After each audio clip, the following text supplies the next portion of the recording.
Hello and welcome to the second of my videos on the life and career of William Wallace, the famous 13th century Scottish resistance fighter. In my last video I got him up to the Battle of Stirling Bridge, his famous victory over the English in September 1297, and in this one I want to cover the rest of his career, hopefully without going on too much or digressing too often. So Stirling Bridge, Wallace and his colleague Andrew Moray, who was fatally wounded at the battle, won this great victory over the English, and as a result Wallace was made Guardian of Scotland and he was knighted. He was now Sir William Wallace. However, as I described in the last video, his position was quite fragile. It depended entirely on military success. In order to maintain his status as Guardian, he had to keep on winning and defeat the English permanently, which he hadn't done. Edward I of England was abroad at the time of Stirling Bridge. He was in Flanders fighting the French. And he actually stays there for about 6 months after the news of Stirling Bridge reaches him. He doesn't actually rush back to deal with the crisis in Scotland. Edward at this time has got a lot to deal with, and he very carefully sorts out his affairs on the continent before coming back to deal with Wallace. But when he does come back in the spring of 1298, Edward starts to mobilise all of his resources to raise a massive army to defeat Wallace and restore the reputation of English arms after the humiliation of Stirling Bridge the previous September. So in the summer, this huge army rolls into Scotland. It comprises about 25,000 men, which is probably the largest army seen in the British Isles to this point. By medieval standards, certainly in Western Europe, that is a huge army. And Wallace's initial response is to retreat. He adopts what we would call a scorched earth strategy. He burns the crops, drives off the livestock, and leaves the English nothing to eat as they advance deeper into Scotland. They find themselves marching across this wasteland. And here Wallace's strategy is obvious. He's hoping to starve out the English and force Edward to retreat. And it works quite well to begin with, but then at the crucial moment, Edward is informed by two Scottish earls, the Earls of Dunbar and Angus, who were in the English side at this point, of the location of Wallace's army at Falkirk. Edward doesn't waste any time. He rushes to the scene and the Battle of Falkirk takes place. And here, as I'm sure most of you are aware, Wallace is defeated. He's very badly defeated. The Scottish army, while it manages to resist the first charge of English cavalry, it's then cut to pieces by Edward's archers, probably the famous longbows who would destroy French armies during the 100 Years' War in the future. And yeah, the Scottish army suffers horrific casualties. Wallace himself escapes, but his reputation as a military commander from this point is broken, really. And he never again holds the position of Guardian. He's stripped of that position. And the Scottish nobles, who are not happy about having to be subordinate to Wallace, who they see as an upstart, they reassert themselves and they take over the leadership of the Scottish resistance to Edward I. And so from this point, Wallace is not so important a figure, really. He's had his brief time in the sun, but now that's over. Which doesn't mean to say that he's completely inactive or insignificant. After the Battle of Falkirk, he goes to France to try and get military support from Edward's enemy, the King of France, Philip the Fair. And Wallace also meets with the former King of Scots, John Balliol, who is now living in exile in France, technically in the custody of the Pope, being moved about between various French castles. What Wallace and Balliol had to say to each other, we don't know. But Wallace was probably hoping that Balliol would return to Scotland at the head of a French army lent by Philip, and that Balliol would be restored as King of Scots. As far as Wallace is concerned, although we don't know a great deal about his personality, it does seem that his primary motive was an independent kingdom of Scotland, as it was before Edward got involved, with a King of Scots on the throne. Now, whether that was John Balliol or Robert the Bruce or John Comyn or whoever, probably not so important to him, so long as there is a King of Scots and Scotland is restored to a sovereign kingdom. But unfortunately, Philip, the King of France, while he makes all the right noises and he's very friendly towards Wallace, he receives him very courteously at the French court, he doesn't really intend to do anything substantial to help the Scots. He's certainly not going to send any military aid to Scotland because he has just made peace with Edward. They arranged a truce with each other in Flanders. And if Philip was to actually send troops to Scotland, that would break the truce and reopen the war with England, which is the very last thing Philip wants, because what he wants is to carry on with his conquest of Flanders without any outside intervention from Edward I and the English. All he wants really is to get the English off his back so he can carry on with his own ambitions. Philip the Fair was every bit as aggressive and expansionist as Edward I. They were quite similar personalities in a way. They were first cousins once removed. So Wallace gets no joy there despite his best efforts, and he returns to Scotland. And from this point on, really, his career is a bit of a sad tale. He carries on fighting the English and doing as much damage as he can to Edward's war machine. But Wallace is now effectively a guerrilla leader. He's leading small bands of Scottish soldiers, harrying English supply lines, attacking their garrisons and outposts, doing whatever he can, but he's not in charge of the Scottish resistance anymore. He's not in charge, he's not commanding any armies. That is very much the nobles, particularly the Comyn faction. John Comyn of Badenoch, he is now the Guardian of Scotland, or the chief Guardian.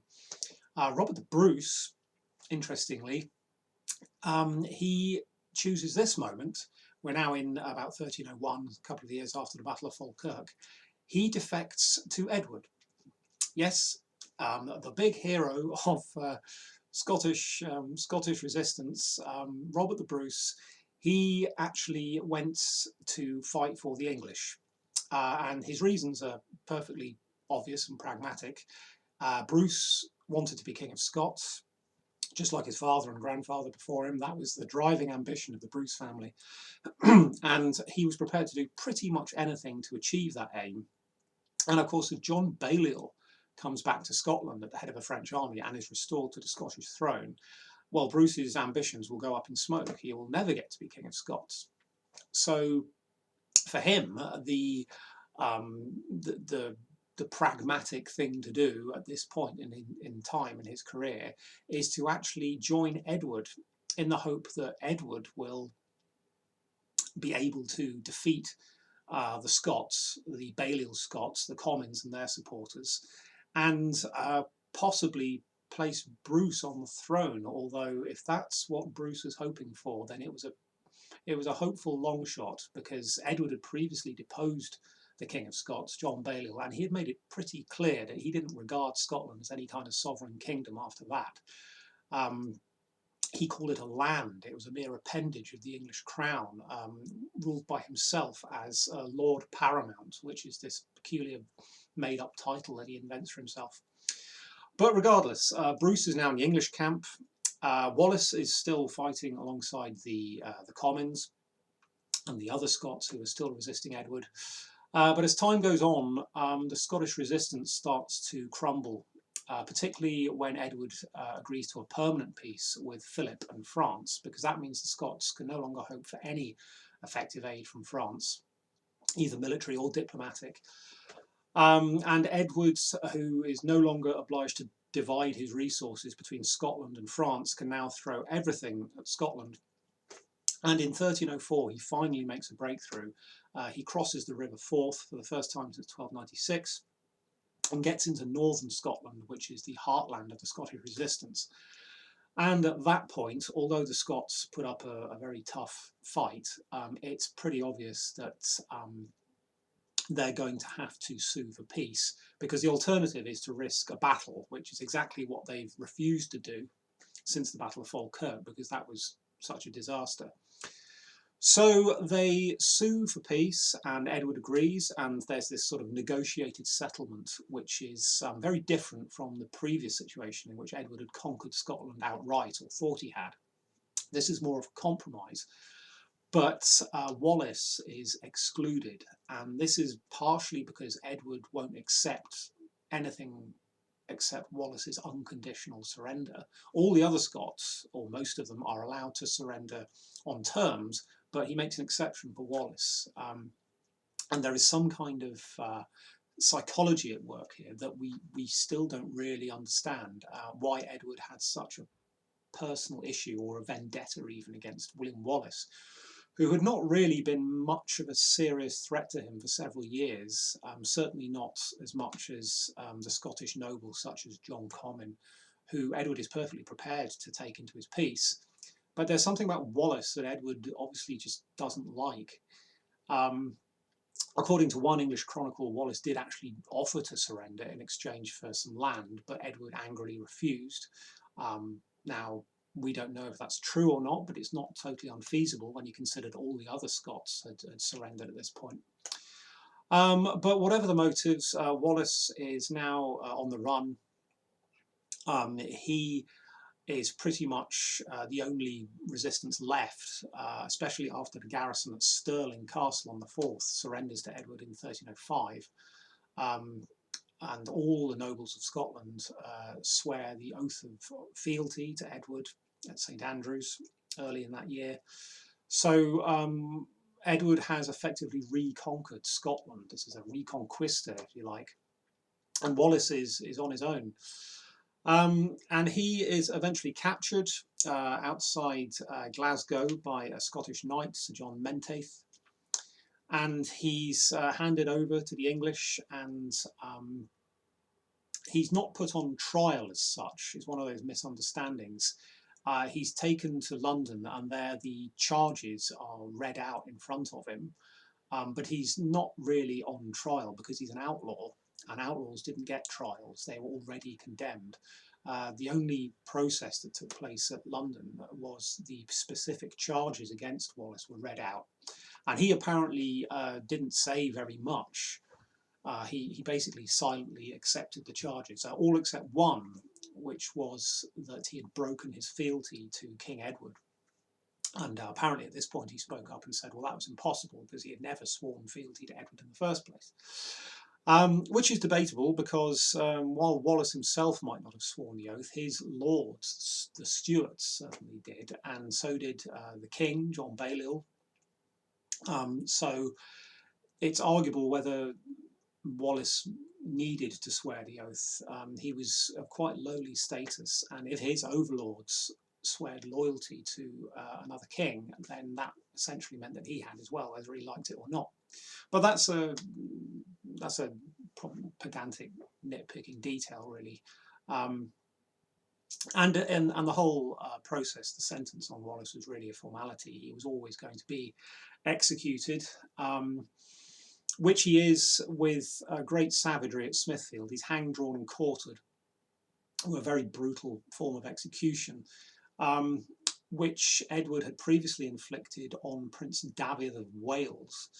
And the difference between Dafydd and Wallace in this respect is quite interesting, because Edward had a personal relationship with Dafydd. They were allies for 20 years. And the punishment that Edward inflicted on him in 1283 was really an expression of Edward's personal rage at being betrayed by his ally and his friend, as he saw it. Wallace is a different matter altogether. Edward and Wallace had no personal relationship that we know of. They probably never even clapped eyes on each other unless they glimpsed each other from a distance across the battlefield at Falkirk. So far as we know, they never had any personal engagement.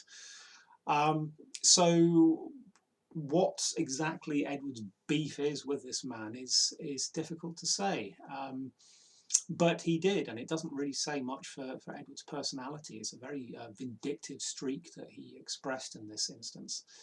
And so Wallace was executed horribly, very drawn out, revolting form of execution, really. And that was the end of him.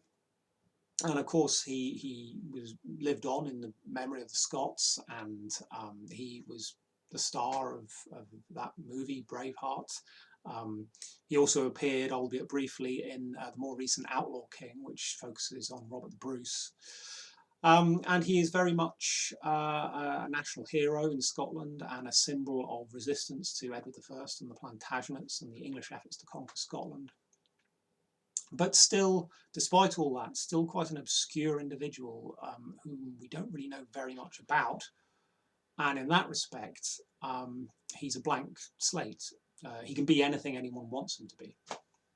So if you want him to be a noble, patriotic hero who had no personality flaws, apologies for the outside noises, then he can be that. Or if you think he is a more ambivalent sort of character, a sort of brutal medieval savage, then he can be that as well.